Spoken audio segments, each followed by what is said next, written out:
Morning po, salamat po sa Diyos sa araw na ito. Gusto ko lang po sana kayong i-update sa project po namin sa may Monteverde East, sa may San Rafael, Montalban, Rizal. Opo. Doon po yung yung malapit po doon yung C6 Road. Kung loloobin po ng Diyos, at saka malapit din po siya sa eskwelahan po ng mga ng elementary. May daan po sa may Manggahan at saka sa may San Rafael po. 'Yon.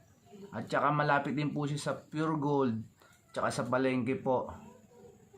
Tsaka yung munisipyo po, malapit din po siya doon.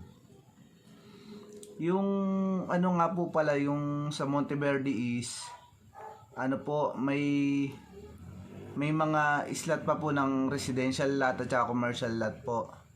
May 120 square meter at saka 131, tsaka may 200 plus na residential lot. At saka sa commercial lot may mga 300 pa rin po. 'Yon.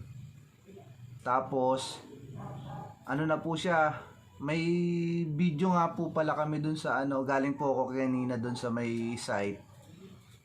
Po siya, may portion na po siyang sinesemento. 'Yun po. Pakita ko na lang po sa inyo. Ito po.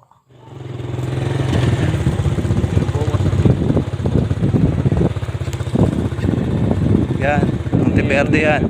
Pero kung yero nilagay nila dyan, magastos kasi yung bro kung yero ang binakura na po ni Santa Lucia yung siya lang mga winasak ng mga loko-loko rin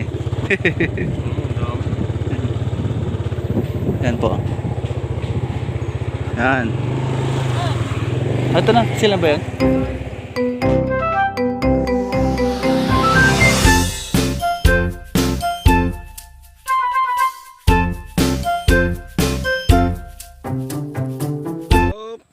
yes! Hello po, dito po tayo sa Monteverde East, sa may San Rafael.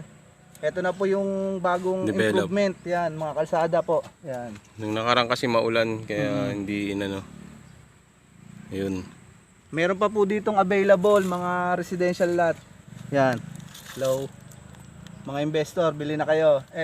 Yun, order na. Magsabi lang kayo. Yan may improvement na po, may mga kalsada na. Okay. Interesado nga po pala kayo, tawag kayo sa number na to. Pwede rin po pala siyang 10 years to pay yung yung lote po na yon.